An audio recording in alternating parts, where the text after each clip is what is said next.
Hello, my friends, and welcome back to Echo.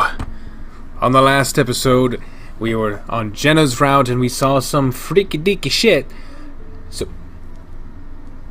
I don't know what the fuck that noise was, but now I revisit to the freaky deaky shit. There it is. There it is. Holy fuck, that haunted my goddamn nightmares for a while. And I don't want to see it again, but I don't want to look at him. Hey. What the fuck is this? So you are leaving, running off to fuck some other wolf. It's a joke, calm down. We were just trying to have some fun. I was starting to realize that this probably wasn't the best time, but... So you're playing this stupid game of keeping me guessing whether or not you're gonna ditch me by next year, and then you pull this shit. Outside. The hell is wrong with you? Me? You know I told her that there was no way in hell you'd fall for this one since you already knew how I felt about you. I'm the one that should be fucking offended that you'd think that. That's not fair. You wanted a reaction from me, and you got one. Happy? What's wrong? This was your idea. The phone clutched in the hand disappears. It's a prank. Making me think I just lost my orders a prank? If this is a fucking joke, then you need to learn how to make one first. Why don't you learn how to take one? How was I supposed to take that? Just laugh and shrug and say, well, fuck, so much for that. Is that what you expected? Actually, we just thought you wouldn't fall for it. At least not this hard. I mean, come on, I cropped that from the cover of some teen magazine. It was my number 2, if you didn't notice. It just wasn't a good time, alright?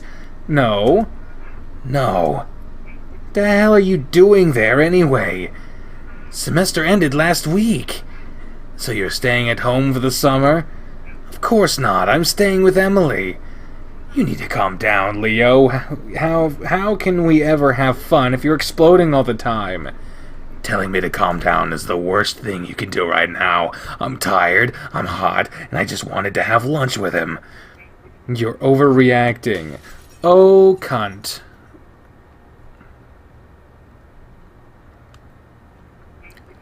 I'm going to Pueblo, Leo. Jesus fuck. To be continued. Damn! That's all that was left of the last episode? God damn. All the people who have played Jenna's route are probably pissed that I just did not show that in the last episode. Well, fuck. Back to the shattered screen, I guess. God damn, dude. That's fucking freaky deaky as shit. Well, let's fucking... Christ. Well, on that note, it's not the end of the episode. I've only been recording for a couple minutes, so that moves us on to TJ's route to see if that got updated since January. Let's see if anything has been done. Slow fade out. To be continued, apparently it hasn't, so that leads us on to Leo's route, which I know we just got off of, but I got a fancy-dancy email today that said something got a little bit updated, if I do believe so. So, I remember this shit got updated, so what happens here is, we're on our way out of town, and that fucking freak of nature is staring at us alongside the car, but only for a moment. That thing, whatever the fuck it is, disappears almost the instant I register that it's there. I'm only staring out into the blackness of the desert. Still 3 holes, eyes, and a mouth blink back at me, and this sort of after image before that too vanishes. What was that? What was that? TJ's grabbing my arm, claws digging painfully into my skin. I'm too shocked to even pull away as TJ leans forward next to me, staring out my window. At least I know I'm not the only one that saw it. TJ squeaks again, and when no one answers him, "What was it?" "I don't know, some kind of animal, maybe? I've never seen anything like that before. Could have a disease, lost all its fur or something. Maybe Duke hit it." "But it was walking!" TJ's arm is looped around mine, and I can feel his body shaking. I look over my shoulder through the back window. At this point, my car is a good distance away, only visible because the headlights are on, a streak of light fading out across the desert. Duke, is he... Some dry, retching noises followed by heavy splattering sounds cut me off. Carl is hunched over in the seat, head between his legs. It isn't hard to figure out what just happened, especially when the smell hits me. Ugh! Oh my gosh, Carl! TJ is torn between blanching away and comforting the ram. Just one of those... It's okay. Carl comes back up, looking like he's about to say something before diving forward again. A much louder retch, followed by a much quieter plopping sound follows. Oh, Jesus. I grimace, feeling my own stomach roil.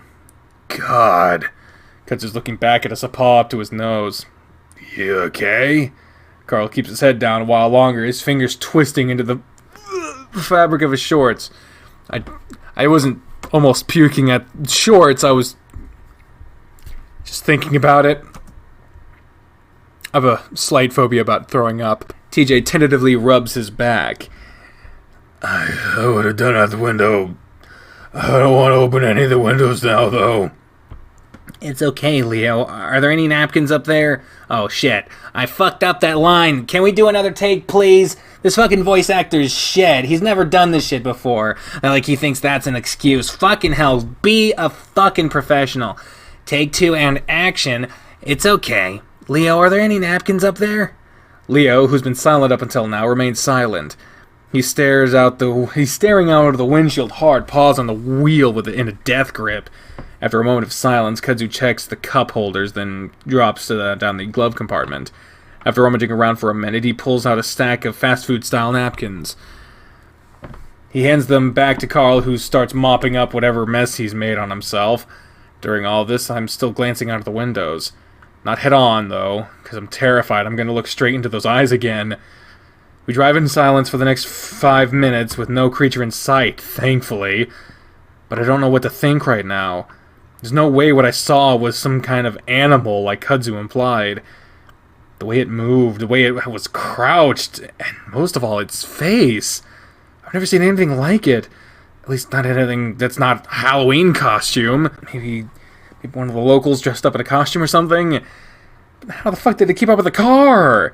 Were we going that fast? Leo did slow down a little. I keep thinking these thoughts to myself. Everyone looks freaked out enough without any more speculation. So instead I lean back in my seat, deciding to just close my eyes. We're on our way out, and soon I'll be safe in a police station, or a hospital, or something. It'll be explained when the cops get here. I try not to think about Duke on the ground, Janice in the diner, Jenna out there somewhere. With that thing. I shake my head, eyes still closed. Are you okay, Chase? DJ's arm is still around mine. The places where our fur is pressed together are getting hot and sweaty. I don't mind, though, as long as it brings him some comfort. Yeah, I'm just tired. Actually, now that I mention it, I am pretty tired. I didn't exactly get much sleep in Kudzu's trailer, or Brian's. I start to drift off as my head bumps gently against the headrest, the soft whir of the AC on my forehead. What the fuck? The car lurches as Leo slows us down again. Reluctantly, I open my eyes, half expecting to see some other kind of nightmarish ghoul out the window. But I don't see anything. Just the road stretching ahead of us. What's wrong? Leo's quiet for a moment. I can't see his face since I'm right behind him, but I can see out the outline of his twitching ears. I don't... Leo turns in his seat, looking out the passenger window, then his own. I'm heading the right way, right? I look out the window as well, not seeing anything except sagebrush and cacti. But then I do notice something. The mountains, which had been on the right, are now on my left, rising up ominously in the distance. Had we turned around somehow? Unless we were on the highway, which we definitely aren't. The road merges right under the highway. There's no way we could miss it. I hear TJ gasp softly next to me. I look over at him, but he's looking straight ahead out the windshield. I do the same, and in the distance I can see headlights off the side of the road. No way. What is it? Leo brings the car to a hard stop, throwing me forward into the seatbelt. Then he does a quick 3-point turn, shoving me right, then left, before I'm smacked back into the seat as Leo accelerates again. Oh, careful, my parents will kill me if you fuck up the ride. Carl laughs nervously. But no one pays attention to him. There's no fucking way I was going straight. There's that side of the road that takes you up some of the trails. Maybe we sort of went off on... Leo snaps at the link suddenly. There's no way, TJ. The road is fucking gravel. I would have noticed. Leo was hunched in his seat like an angry dad, staring out of the windshield, his ears practically dancing on his head. I could feel TJ trembling, so I lean into him a bit, letting him know that I'm there. It's clear that Leo doesn't want any talking, so we're all quiet. This time I keep my eyes open, staring out of the window in case Leo did get sidetracked somehow. I focus on the mountains, making sure that they don't disappear. They slope up and down gently under the moonlight, speckled with the dark spots of rock and vegetation. Vaguely, I remember back when I'd been obsessed with skateboarding and had always imagined myself skating those slopes on car trips to Peyton. Up and down, up and down. If only Echo had anything like that. The only slope we had was the one down from Carl's mansion, and it was way too big. I tried to skateboard down it once, but that had ended in disaster when I blinked, staring out the window as the mountains just disappear, slope down into nothing. I squint and look out at Carl's window. Sure enough, the mountains. Leo. I know! Leo speeds up instead of turning around, though. This is imfucking-possible! What are you doing? TJ's claws come out against my skin as he gets that scared cat look in his eyes. Leo mumbles, mostly to himself. There's no way we're going back to Echo. Leo, slow down a little. Leo lets out a small growl but relents and TJ's grip on my arm loosens some. I'm gonna keep going until I see that car because I sure as hell didn't turn around that time. The tone in Leo's voice keeps any of us from arguing. Though I hate to admit it, something about his demeanor has me just as scared of him as I am of whatever is out there. Another minute of driving, more awkward silence. Then Leo hisses through his teeth. Straight ahead of us, the headlights appear. What? I must be dreaming. It's like we're stuck in some kind of loop. Leo slows down more and more until we come to a gentle stop. We sit there in silence, staring at my car about 100 yards in front of us. Leo starts muttering darkly to himself, looking out the windows, looking at the dashboard. I want to ask him if he's okay, but I know what the answer is. TJ makes soft whimpering sounds next to me like he's trying not to cry, and I finally put my arm around him. It's okay, it's just dark, and we're going off-road somehow. I whisper whatever comes to my mind, and to explain what the fuck is happening. Carl has his head down in his paws, completely quiet. He could be asleep for all I know. I think about suggesting that maybe we should wait it out until morning in the car. But as I open my mouth, I hear a scratching noise from the back of the car. TJ's ears perk up, which lets me know that I'm not the only one. Instinctively, I turn around in my seat. Bits of glass fly into my face, and the next thing I know, I'm cowering in the seat, head down as far as I can push it. Carl, very much awake now, screams at Leo, "Go, go, go!" Leo's already on it, and I feel the car jolt forward. Then I'm bouncing up and down in the seat as we go off-road. Leo not bothering with a 3-point turn this time, instead going for a full U-turn.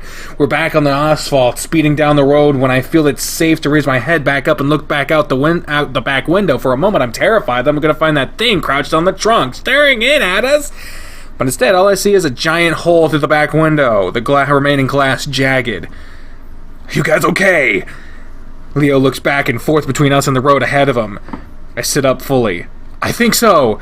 I yell at him over the sound of the car and the wind whistling around behind me. Carl is bent over in his seat too, brushing glass off his hat and hoodie.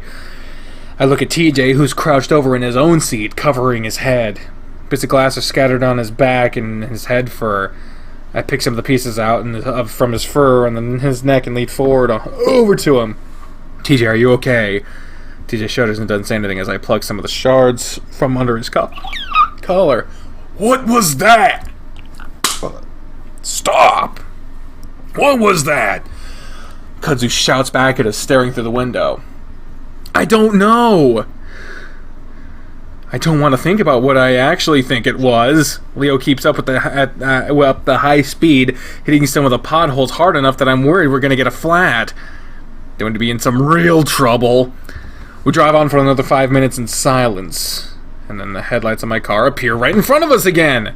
This time no one says anything and Leo doesn't bother turning around. I watch out my window as we fly past my old car. Duke is still there on the ground, no movement from where he was last time we saw him. Since this is the area where the creature seems to be prowling, I look out the back window. I want to be ready in case it tries to come through again. But nothing happens. All I see is a small stretch of asphalt illuminated red from the taillights, and all I hear is the wind whipping through my ears. I keep a hand on TJ's back as he continues to remain hunched over. Carl sits quietly, staring out his window. On the bright side, the bashed-in back window has diminished the smell of sick. Sparse dots of light show up on the horizon, indicating where Echo is. That's when Leo speaks up. Alright, what we're gonna do is head back to my house. You guys can get some sleep while I figure out what to do next. Leo pauses, but no one says anything. Sound good? Yeah, not much left to do. Leo grunts and hunches forward in his seat again. There's a sinking feeling in my stomach at the thought of going back to Echo. There's a comfort of at least not being out in the wilderness, but I wonder if that's much worse than the town, even with that creature prowling around. I stare out my window, watching the mountains move slowly by under the moonlight as we turn onto Lake Emma Road. I'm wondering if taking one of the mountain roads out of town would be worth it, whether we'd have enough gas when it happens. A crouched figure sits on the peak of a hill just about 50 feet from where we are. I squint at it, just barely able to make out what looks like shoulders and a head hunched up under the light of the moon. I'm directly across from the thing when I open my mouth, but I'm barely able to make out a sound when it moves. It dashes down the hill in the blink of an eyes, covering the distance between it and our car in a matter of 2 seconds. One moment I'm staring at a tiny black figure, in the next it's right up against the car, smashing it to the side between Leo's door and mine. My head smacks into the glass and I see a flash of white. At the same time I hear Kudzu shout at us to hold on. TJ screams, Carl yells. My feet are fucking freezing. I open my eyes and stare down at them. It's almost too dark to see, but I can hear the sounds of slushing water and screaming. Chase! Chase! What? My head aches, and there's something in my eyes that stings. Everything's blurry. Chase, are you okay? A big paw prods at my chest and I look up. I can barely make out the outline of ears. Leo? Wait. And it hits me like a car crash. Oh, it hits me like the car crash we were just in. That thing! I look out my window again, but it's all shattered and spiderwebbed. But I can see what looks like water pouring through it. At the same time, I feel that icy cold sensation running down my back as the water comes through the broken back window like a waterfall. We crashed into the fucking lake! Jeez! A lake of good! I grab at my seatbelt, taking way longer than it should to get it undone.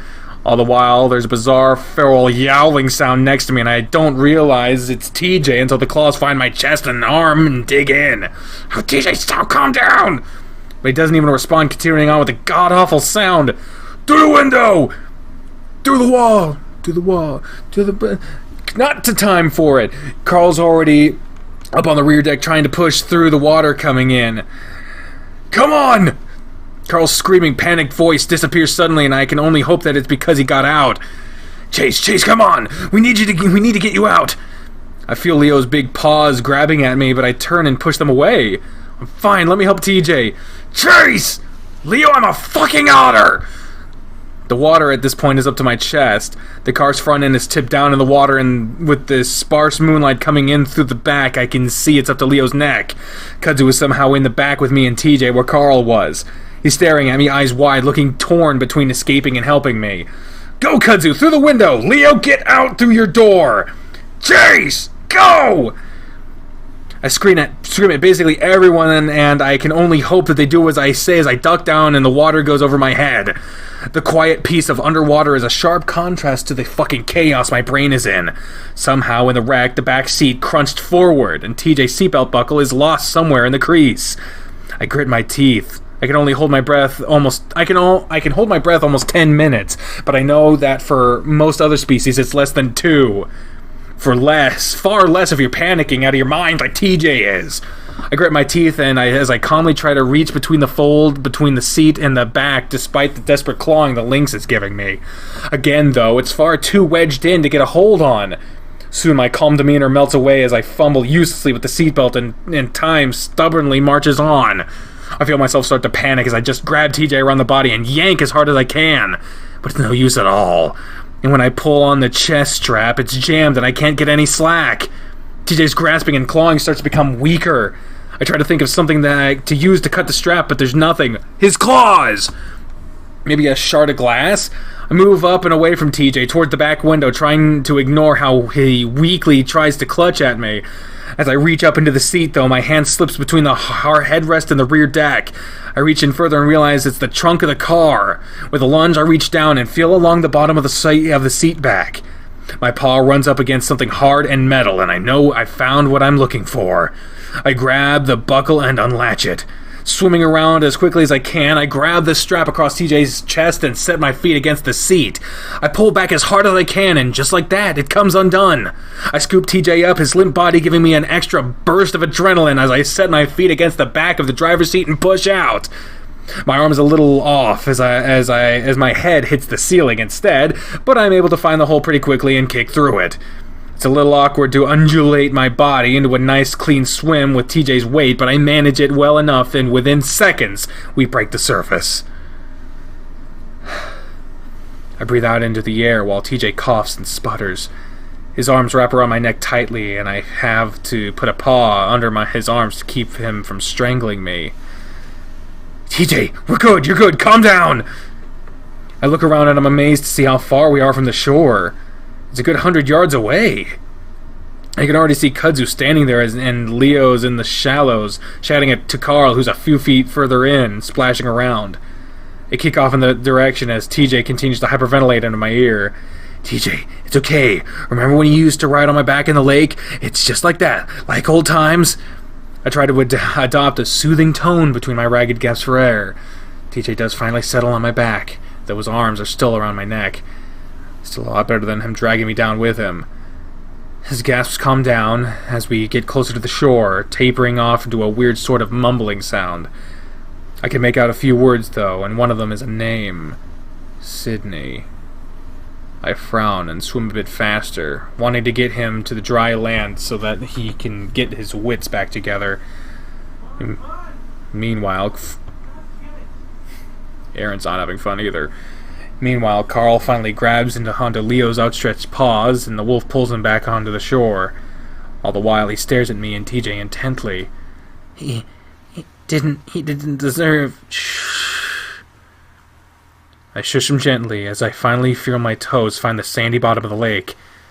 I gently pull the lynx back with me to the narrow strip of sand between the lake and the incline that slopes up to the road. Carl's already there, flat on his back, spread eagle, so that I do the same with TJ, laying him down right next to the ram. He's still trying to talk, though. Chase, did Sydney... How long did he... Gently, I put a paw over the lynx's muzzle. It's all right, man. Try to relax. Breathe. Because it stands next to me and starts to reach out to touch my shoulder. You okay? And then there's a much paw comes out from behind me, pushing Kudzu's arm aside as I'm pulled back into a tight hug. Leo huffs into my ear. Having fun? Frustration. Yeah. Thank God, you were under for so long. I'm okay. I reach back with a paw, settling it against the side of Leo's face. When I bring it back, I see that it's a bit darker than it should be. I look back and immediately see the gash on the side of Leo's face. Shit, your head! Leo brushes off my paws. Your head! I think we both hit our windows when something hit us. I reach up, feeling around my forehead when I feel a sore sticky spot on my fur. It isn't a bad cut, but it's definitely leaking a good amount of blood. It was that thing we saw next to Duke. I saw it standing up on a hill, and it just ran at us. I look over at Kudzu, who's moved to stand next to Carl, his arms hugging his chest tightly. Kudzu, are you okay? I'm fine. His response is tense and a little high-pitched. I'm fine! I don't know about Carl, though. He had a little trouble swimming back. Carl lets out a choked cough in response. I gently pull away from Leo and kneel down next to the ram between him and TJ. He's conscious, luckily, though his panting is a bit shallow. I set a paw gently on his head. You okay? Yeah. He says it like he's asking me a question. You sure? I mean, yeah, I'm breathing. I didn't mean to leave you guys, but it's okay, it's fine. Staying with us would have made things way worse. It's strange to me how collected I am right now. I guess it's the same numbing feeling that I have felt since escaping Brian's trailer. Just take the fucked up stuff and roll with it. I'm not bad at swimming, but it was so fucking cold, and my clothes felt like 1,000,000 pounds. Looking at his thick sweater, it isn't a surprise at all. TJ's quieted down next to me. His eyes are open, staring up at the sky as he chuffs quietly. You're so wide and glassy, I can see the reflection of the stars twinkling in them. I tentatively reach out and rest a paw on his head, like I did with Carl. TJ barely reacts, continuing to stare up at the sky. TJ. I feel Leo's huge presence crouch down next to me as he gets close and whispers into my ear. Listen, we should get going to my house. I don't like being out here, especially if that thing really did do it. But TJ, I don't know if he's able. I'll carry him. And he does, scooping the lynx up into his arms like he's a baby. Alright, come on, we can rest at my house. Let's get the fuck out of here. Leo starts trekking up the rocky slope. Kudzu and I wait for Carl, who lays on the ground a moment longer before finally rolling over and getting laboriously up to his feet. I hold one hand, and Kudzu holds the other. And together we make our way onto the road, and back into Echo. The walk to Leo's house is short, only about 15 minutes, but it feels like it takes much, much longer than that. Every tiny sound makes me jump, and I'm steeling myself for the moment when I see that creature again. Nothing happens, though. No screaming, and no gunshots. Aside from the crickets, the town is dead quiet. Still, we keep to the shadows, cutting through some backyards and sagebrush, probably picking up dozens of spiders and ticks along the way. It's funny, despite everything that's going on, spiders are the biggest thing that are on my mind as I push through the branches and foliage. Finally, the wolf's small house appears out of the dusty, dark night. Leo walks ahead of us with TJ. TJ asked to walk in his own halfway there, and now he's clinging to Leo's hand like a kid afraid of getting lost at the mall. I don't blame him. As we're walking up to the house, though, Leo stops.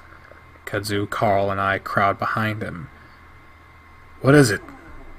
Leo puts a finger to his lips and points to the window on the side of the house. It's broken. Shit. Leo lets go of TJ's hand and makes a stay here motion with the other as he starts creeping towards the house. With some difficulty and a few awkward sounds, Leo pulls the gun out of his wet pants. I scream internally at the thought of Leo going in alone, but he is the only one with the weapon now. Apparently Kudzu had lost his during the whole lake incident, which Leo is pretty pissed about. Leo tries the door, then disappears inside, reaching out to make sure the screen door doesn't bang shut behind him. And then he was gone. We stand there in the silence for a moment, and Kudzu whispers, Hey, let's stand back, just in case. Yeah, okay. Kudzu turns towards the road while I face towards Leo's house. Carl and TJ stand on either side of us. TJ hasn't said a word since Leo put him down. Ever since what happened at the lake, something in him snapped. Maybe we should have just gone up to my place? Carl gazes up sadly towards the mountains, his mansion somewhere hidden in the darkness. I don't know. If someone broke into Leo's place to steal stuff, they definitely want to do the same to yours. Knowing this town, Kudzu was probably right. Most of the people here resented Carl's family and the way their mansion looked over the whole town. Like they're taunting us, people would say. I keep my eyes on the house, trying to see through the dark windows. Leo hasn't turned any of the lights on, of course, so I can't really see anything. Listening doesn't bring any clues either.